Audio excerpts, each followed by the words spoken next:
আজকের বৈঠকে চাকরি ফেরতেরই দাবি করা হবে, সেই সাথে অযোগ্যদের সঙ্গে কোনো সঙ্গ নয় এমনই বার্তা দেওয়া হবে শাসককে। সংবাদ মাধ্যম সূত্রে এমনটাই জানা যাচ্ছে চাকরিহারাদের তরফ থেকে। Dear viewers, welcome to my channel. আপনারা যারা আমার চ্যানেলে নতুন তারা অবশ্যই চ্যানেলটিকে সাবস্ক্রাইব করে পাশে থাকা বেল আইকনটা ক্লিক করে রাখবেন, যাতে এই ধরনের ভিডিও সবচেয়ে তাড়াতাড়ি আপনাদের কাছে পৌঁছে যায়।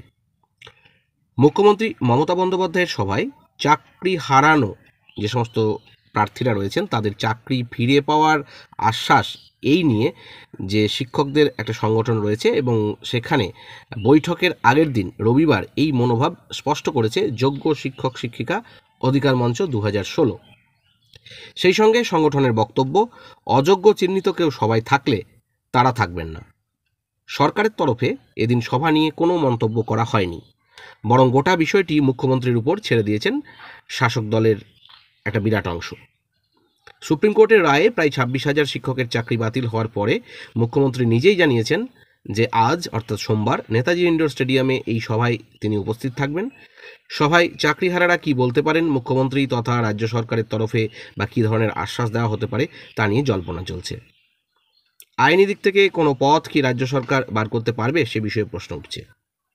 সুপ্রিম কোর্টের রায়ের পর সাংবাদিক সম্মেলনে মুখ্যমন্ত্রী দাবি করেছিলেন এই রায়ের পরেও সুযোগ রয়েছে বলেই তারা মনে করছেন, কিন্তু সেই সুযোগ কি বা কি হতে পারে তার ইঙ্গিত কতটুকু বা সেটা কতটা ফলপ্রসূ হবে সেটা এখনও কিন্তু শাসক দলের পক্ষ থেকে এর প্রশ্নের উত্তরে কোনো জবাব মেলেনি।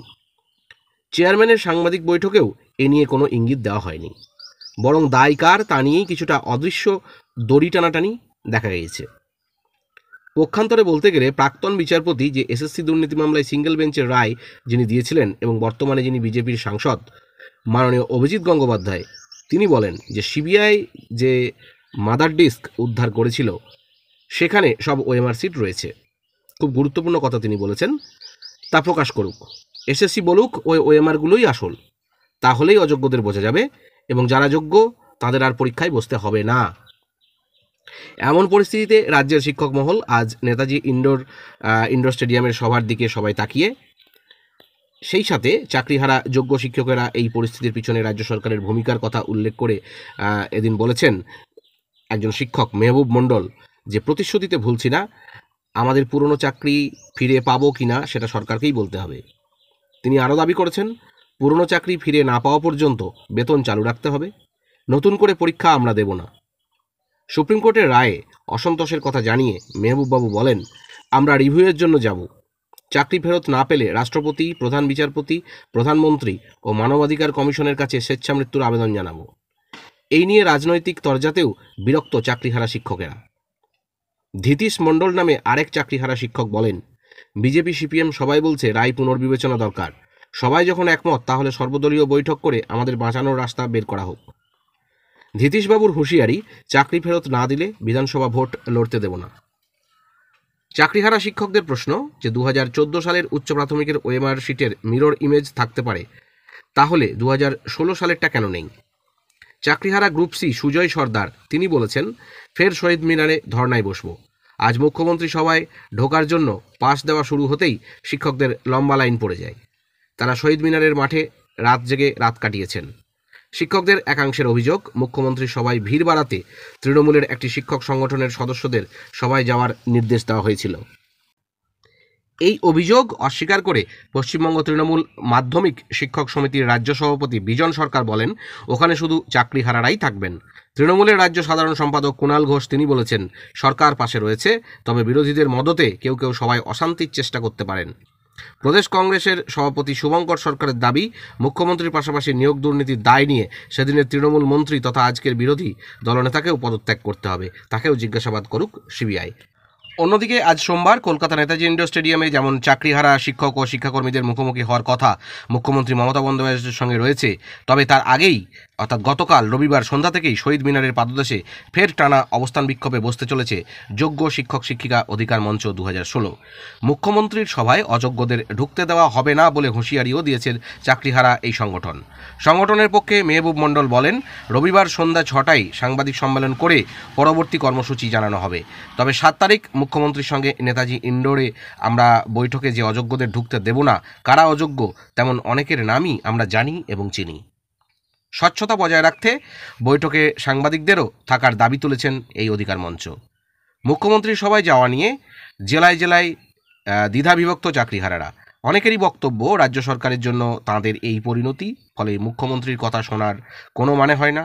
অনেকে আবার বলছেন, এই সংকটে রাজ্যের প্রশাসনিক প্রধান যদি কোনো দিশা দেখাতে পারেন সেই ভরসাতেই যাবেন। চাকরিহারা মেদিনীপুরের এক শিক্ষক যেমন বলছেন, সভায় যাচ্ছি না, মুখ্যমন্ত্রী আগেই বিষয়টিতে হস্তক্ষেপ করলে সরকার এবং এসএসসি আদালতে সঠিক তথ্য দিলে আমাদের এই পরিস্থিতির মধ্যে পড়তে হতো না। এমনিতেই চাকরি নেই, তার উপরে খরচ করে কলকাতায় গিয়ে কী লাভ হবে, ধন্দে অনেকে। অনেকে আবার ক্ষুব্ধ। Purulia Raghunathpur municipal managed high স্কুলের চাকরিহারা শিক্ষক জিতেন্দ্র কুমার দেওঘরিয়া তিনি বলেছেন, যখন সুযোগ ছিল তখন মুখ্যমন্ত্রী উদ্যোগী হননি, তার কাছে নতুন কিছু শোনার সময়ই নেই।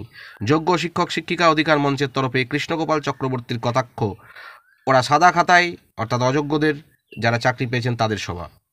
নেতাজি ইন্ডোর স্টেডিয়ামের সভায় আসার তোড়জোড়ও শুরু করে দিয়েছেন অনেকে।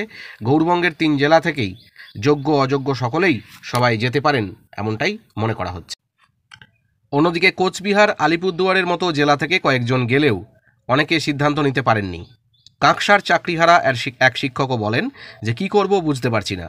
মন্তেশ্বরের চাকরিহারা শিক্ষক দম্পতি পিন্টু মাইতি ও তৃষা কুণ্ডু অবশ্য বলেন, কোনো রাস্তা দেখতে পাচ্ছি না, তাই মুখ্যমন্ত্রীর বৈঠকে যাব, তিনি কি উপায় বার করেন জানতে চাই।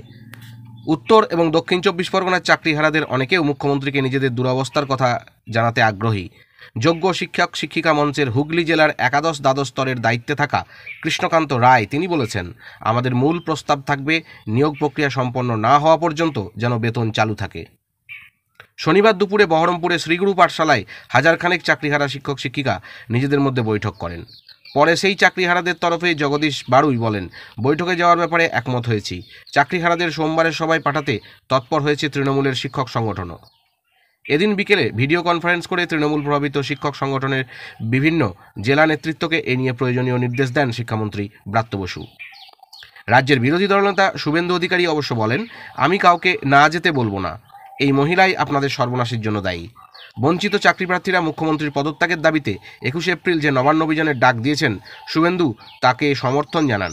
মুখ্যমন্ত্রীর ইস্তফা চেয়ে দলও আগামীতে নবান্ন অভিযান করবে বলে জানিয়েছেন বিজেপির রাজ্য সভাপতি সুকান্ত মজুমদার। তৃণমূলের রাজ্য সহসভাপতি জয়প্রকাশ মজুমদার পাল্টা বলেন, মমতা বন্দ্যোপাধ্যায়ের সরকার মানবিক সরকার, নিয়োগকর্তা হিসেবে এইরকম পরিস্থিতিতে তিনি হাত গুটিয়ে বসে থাকতে পারেন না বলেই বৈঠক ডেকেছেন। ভবিষ্যতে কী হতে চলেছে অবশ্যই আমাদের সেদিকে নজর থাকবে। ভালো থাকুন, সুস্থ থাকুন, ধন্যবাদ।